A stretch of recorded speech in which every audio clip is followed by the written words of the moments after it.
Hey guys, how's it going? So, last week, or was it the week before, Facebook reminded me of this picture. I posted it 3 years ago, and it was my very first red hair dye that I used. And I used two different colors. I used L'Oreal Mega Red's was it MR1 and MR3?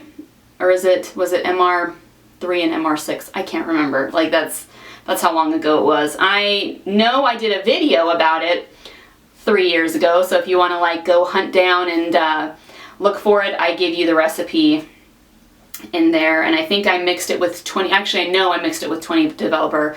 And then I went in with highlights and I highlighted my hair also with 20 Developer. And when that picture popped up, I was like, oh my gosh, I want to go back to that color. I loved that color.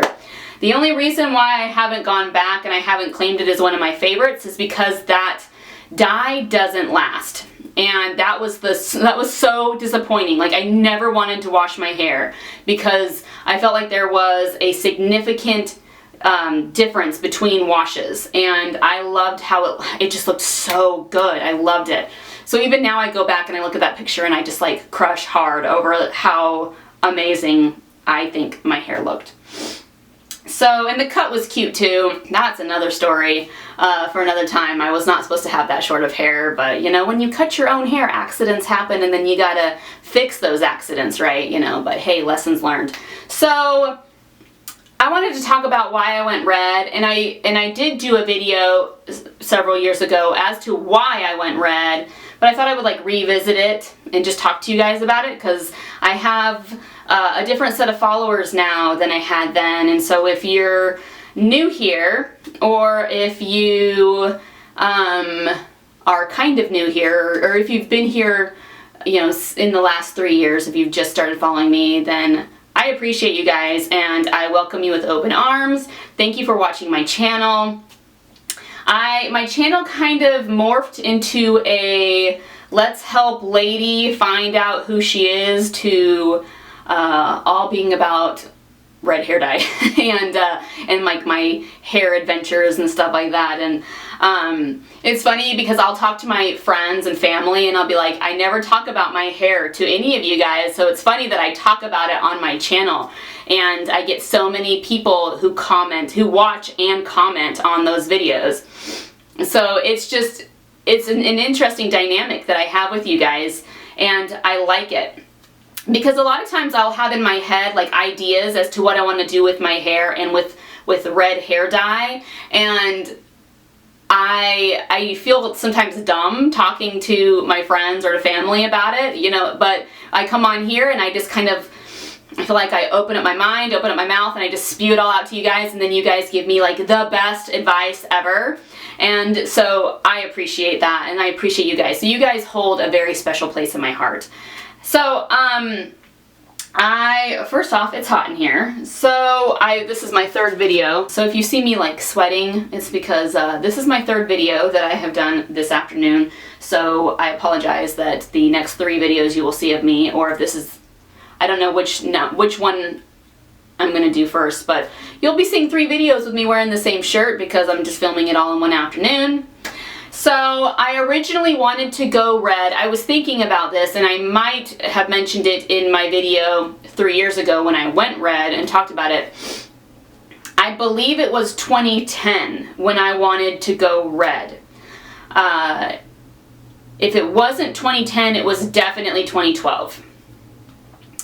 And so I had at the time very long brown hair, and when I say very long, like it was past my bra strap brown hair, and my natural hair color is like a level 5 neutral brown. It didn't have any red in it unless I were to like highlight it, then of course that red would come out, but it was just a very boring basic neutral brown. I felt like there was no depth to the color.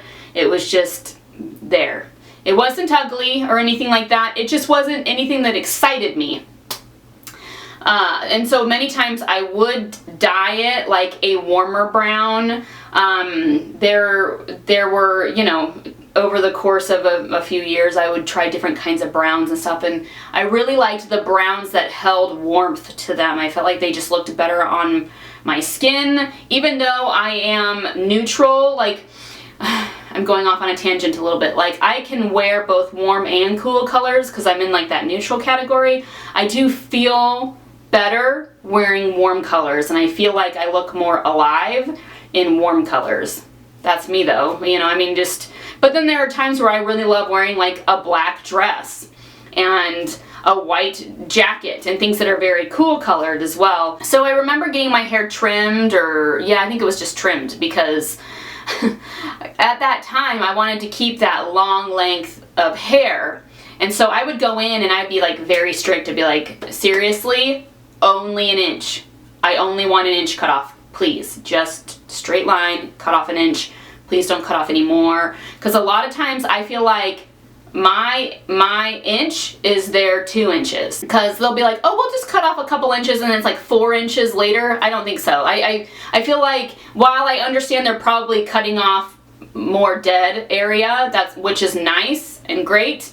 Because if they're already there, might as well cut off what's really dead. For me, I was strict about it. I wanted to keep the length of my hair. So I asked the lady that was cutting my hair if she colors hair too, and she said she did. And I told her that I wanted to go red, and I asked her how much that would cost to go red. Well, she kind of takes a little bit of a step back and looks my hair up and down and says, that's probably going to be about $150. Which I thought was an astronomical price just to dye my hair. Because I'm sitting here going, well, a box of dye is about $8, and it'll probably take me about 3 boxes. Okay, you know, if we have a professional do it. And so I asked her, why so much? Why does it cost so much? And she said, because we're not just dyeing your hair. We would have to lift it, like bleach it, and then add the dye.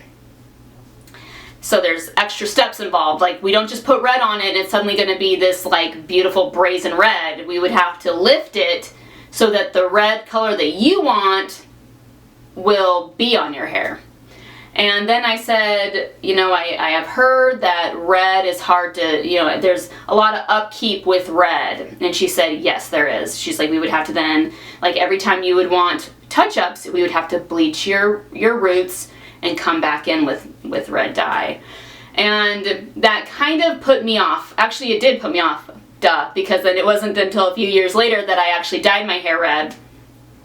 So, you know, and I was sad because I really wanted to be red, but felt like I didn't have the means to do so.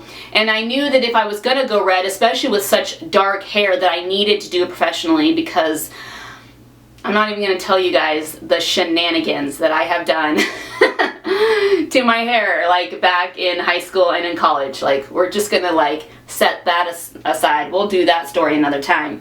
And knowing how little I know with hair dye and with bleach, I knew I had to do it professionally, and I just could not justify $150 for my hair. So over the course of, you know, many years afterwards, I had my hair cut and layered and highlighted and dyed, and I had this done a few times. I had my friend do it. She would cut and layer my hair, and I'd have her do this kind of fun, spunky, chunky layers, chunky highlights and all that stuff. And after about 3 times of her doing that, I kind of figured out how she did it, and I just started doing it myself. And I think at the time I was using level 6 and 7 L'Oreal colors from Sally's. My best color on me is probably the color that I had right before I dyed it red, which is odd because you would think, well, why don't you just stick with that color? I don't know. I really loved that caramel color that my hair was before I dyed it red, and I will insert a picture to show you how that looked. I mean, my roots were out like about 3 or 4 inches, and then you can see my natural hair color as well in that picture. And I got so many compliments with that hair color, and I loved it, but by the time, so it was 2015, that's right, I go like this. I want, like, if you guys are wondering what I'm doing, when I look at a year, I look at it as a cycle. I'm going off on a tangent. So for me, January is like up, how do I like show it to you guys? So January is like right here. And then, you know, there's March, April, May. August is down here. And which is odd because I don't know why I think of it that way. And then like November is up here. And then we've got, so like I guess this whole section back here in this cycle is September and October. I don't know. It's just how I view it. So there's like January, and then there's like November, December, January. So if you, and I've noticed I've done this in videos and that no one's asked me about it, but I'll go like this because I'm thinking, okay, that year and then that year. So in 2015, I was actually in 2014, I was super ready to like be red finally. But at the time I was president of a children's organization and I wasn't fully comfortable with going red, knowing that I wasn't sure how it would turn out. Like if it would turn out to be super crazy. I just felt like it was not appropriate for me to be working with little kids at church, and here I have this ferociously wild red hair. And that was just a personal preference. I felt like, you know, for this just job that I had, I needed to look a little more natural. Not that red isn't natural, but I worried the red that I was going to choose was going to turn out really, really wild, and I just wanted to stick with a more natural, perhaps aesthetically pleasing look, more tailored and stuff like that as well. But when I was done with that job, which was April of 2015, I think like within a week I went red, and that's the picture that Facebook showed me, and I loved it. And I'm really happy I went red. There are a lot of reds, like, you know, I look back on a lot of my photos and I'm like, oh geez, that was not a good color on me, or that was a really pretty color on me. I do miss the highlights, and I am strongly considering actually recreating that same look as in that picture, and doing that next after I'm done with this DIY overtone thing. I'm thinking in order to do that though, I might need to lighten my hair up a little bit, and so we'll see. We'll see what happens there. We'll have to just cross that bridge when we get there. But I'm trying to think of what else. I have loved being red, and I have found myself saying to many people, you know, there's only one mistake, actually there's two mistakes that God has made. I said, other than that, he's made no mistakes. And those two mistakes are that he didn't make me a redhead, and that he didn't make me 5'7".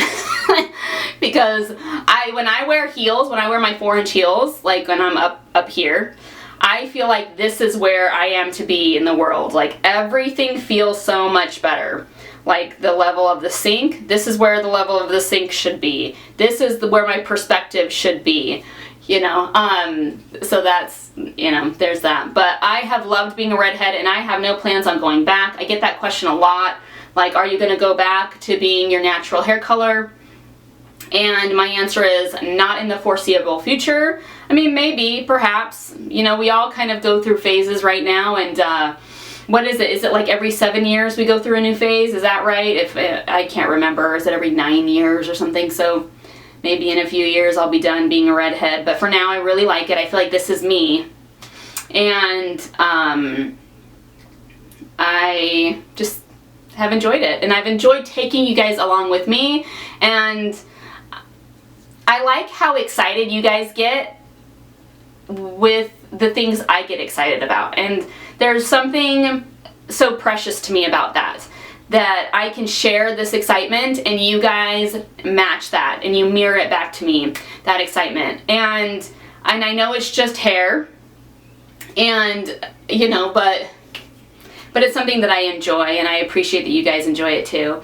And I love, like, without you guys, I wouldn't be trying half the colors that I try. I wouldn't be trying the overtone. I wouldn't be trying a lot of things without you guys, because I only know like this much of what's going on in the world and in the hair color community, and so I get so many comments that guide me to certain colors, guide me to certain ways to dye my hair, and certain ways to lighten it and all that kind of stuff. So like I owe a lot of my channel to you guys, because without you guys I would probably just be doing the same hair color over and over and over again, and that would be really boring, don't you think? So that's everything. I think I'm trying to think if I'm missing out on any details as to why I went red. But yeah, let me know what you guys think. Let me know what you think about my hair color before I went red, my very first red hair color, and if you think I should recreate that color with the chunky highlights, because I miss the chunky highlights a lot, actually. I love how, like, even in that, if you can tell in that photo with my red hair, I even have like my ends lightened up a little bit. You know, that's when I started like doing the ombre kind of thing. That was like the beginning of me doing the whole ombre thing. So yeah, it's been fun. It has been fun. So I'll talk to you guys later. Catch you on the flip.